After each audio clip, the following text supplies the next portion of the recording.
Episode 6, here we go. My initial reaction to episode 6 is not positive. Not that there's nothing good in it, but and there's plenty of changes, and I don't think that they're the real problem I'm having, but they're part of it. It's the storytelling itself at this point that's starting to get called into question, or the focus on the drama, on the emotional stuff. I liked some of it. It feels like we're going too far now to me. But in interest of some level of organization, I made a list. So I'm going to say I'm not completely off the series at this point, because there's only 2 more episodes and I have to know. I mean, I'm going to have to watch it as long as it goes, just out of curiosity. But yeah, I got excited by episode 4, and now that we're 2 episodes past that, where almost nothing or very little from the books has been touched on, or at least a ton has been set aside. I don't like the way they've done some of these changes, or the way they motivated the overarching plot. I don't know. We'll see. I'm this close to having a real problem. So let's go through the list. First of all, the prologue. I'm totally on board with going into Swan Sanche's backstory a little bit, but this prologue didn't really do much for me. I mean, I got it in the sense that, okay, this is where she came from, this is what she had to deal with, and look where she got. But it just didn't really feel that impactful to me, the way they did it. And yeah, I have seen some questions or comments about, well, you know, her father, why he allowed her to make that journey on her own. I think there's something explainable there, but yeah, it just, something felt off in that scene, or it just didn't, it was a little clunky. It didn't have any impact. It was just like, okay. So there's that. Still, when you're talking about 8-hour-long episodes and your time is like your major lack of resource to tell this huge story, putting in things that don't really have much of an impact or could have been done better, I mean, it just seems like a waste. So yeah, I think there's an execution problem there. Next thing I wrote down was the dagger. I don't know that there is a problem here, because we're just gonna have to wait and see if the dagger stuff's really over with or not, to see how they choose to handle that. So that's sort of up in the air. I mean, they did kind of just leave it wrapped up on the floor, and I don't remember them showing what happened to it. But considering what happens with Matt at the end of the episode, this could actually be a more interesting thing that isn't a huge change from the books, other than aspects of Matt's character, which, you know, whatever. It's not my biggest problem with it. So the actual scene of the healing was pretty good.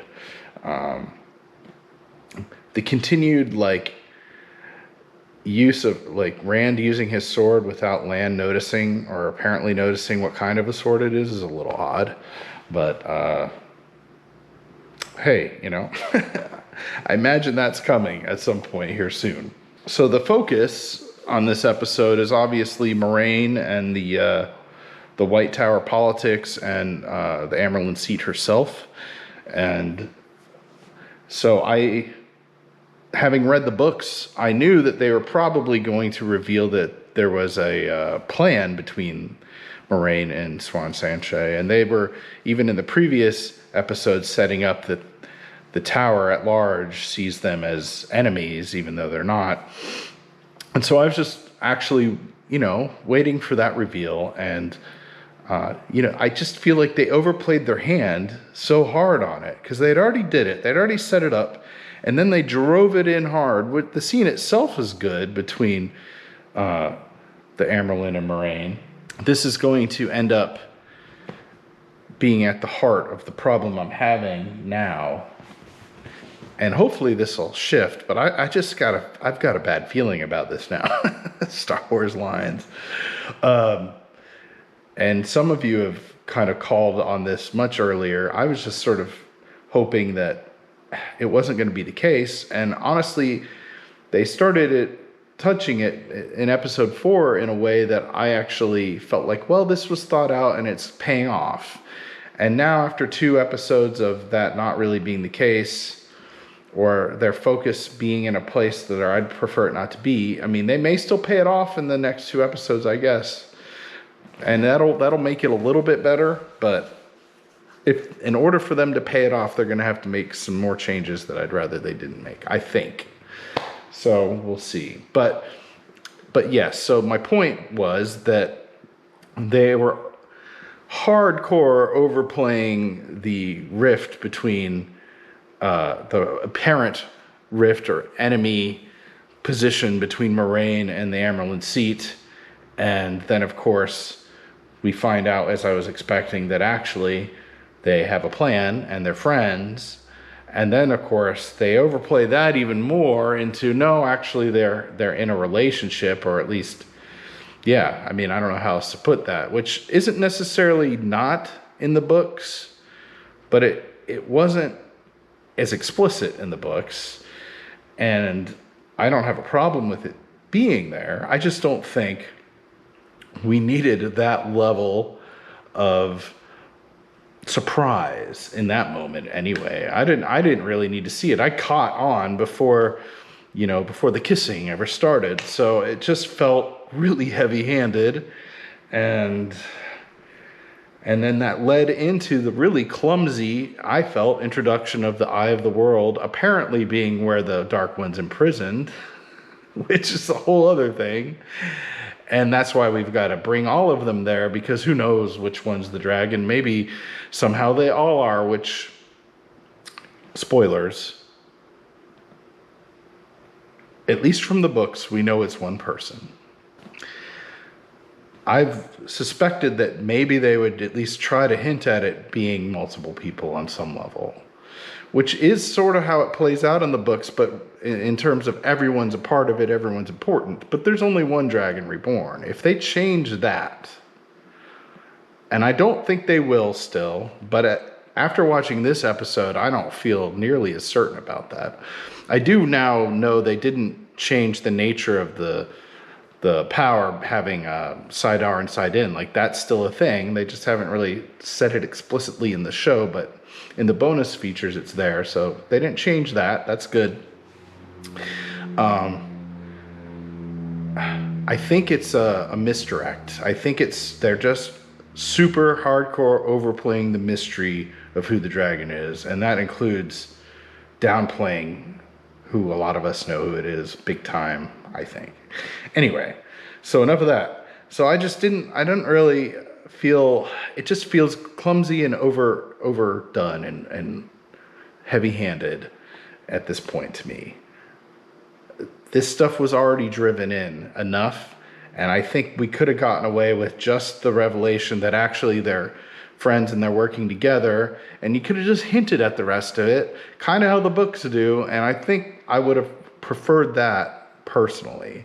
It feels like a lot of well, some people were concerned we're going to have some extra edginess for the Game of Thrones people, and that's very much what this feels like. But even if it's that, it's still done in a way that's, I don't know, it just doesn't feel right to me.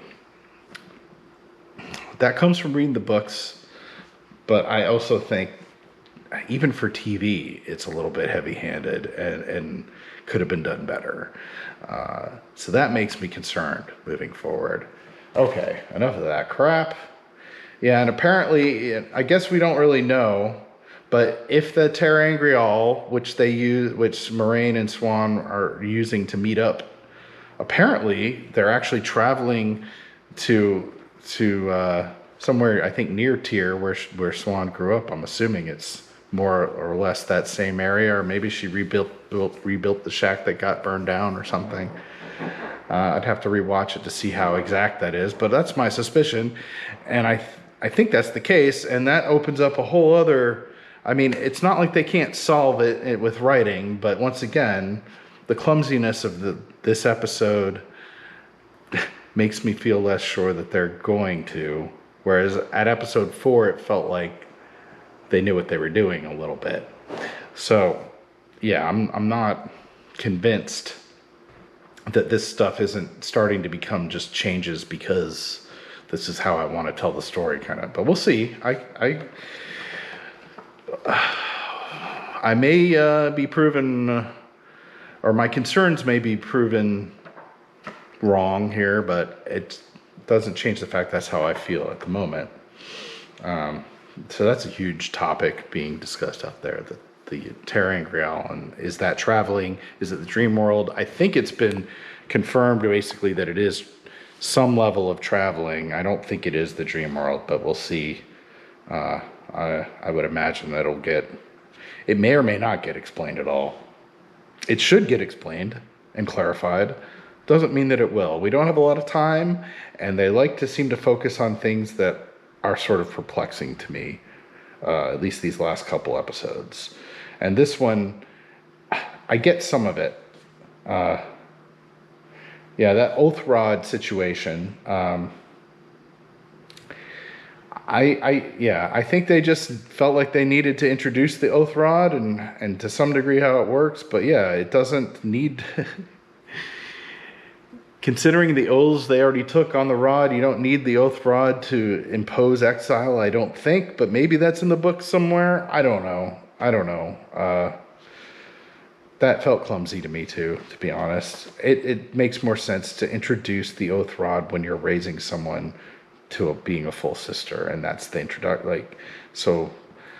But maybe they're going to make a big deal out of the oath rod for some reason because of the focus on Moraine, and I think we'll see. I think Moraine's life may be in much more immediate jeopardy than you would expect having read the books at the moment. But we'll see. If it's not, then these changes make even less sense to me. So I don't know. We'll see what happens. The ways.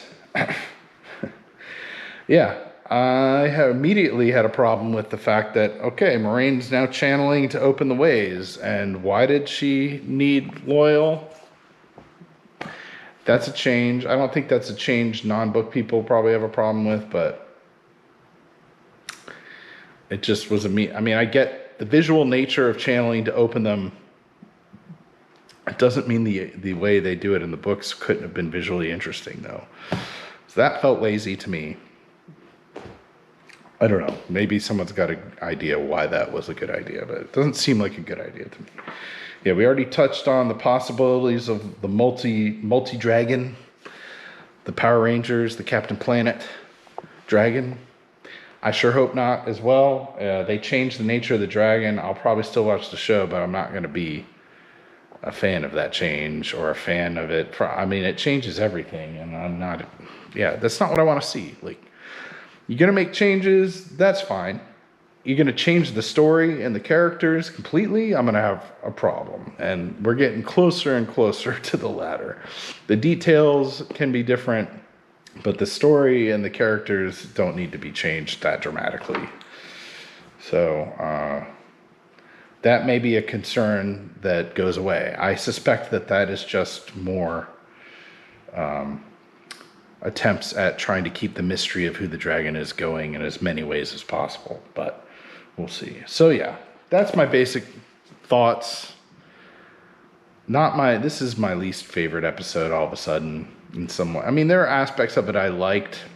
Don't think you needed to hammer on it so hard, and it didn't need to be the focus, and we could have had more Rand and Matt and Perrin and Egwene and Nynaeve stuff. Like, they're more of the focus, and our focus has been so hard on Moraine and Lan and the Aes Sedai and now the Amyrlin Seat. I'm assuming, they're going to focus on it now while they can, because that focus is going to have to shift if they, but I don't know. It's just not really the story I want to see from this perspective that much, to be honest. So it's all right.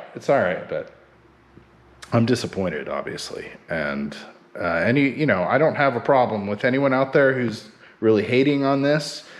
I get it. Trust me. I tend to choose to try to enjoy what I can and enjoy what they get right. And if they're just showing me things that probably happened, but weren't in the books, then you're just seeing a different point of view, which is fine.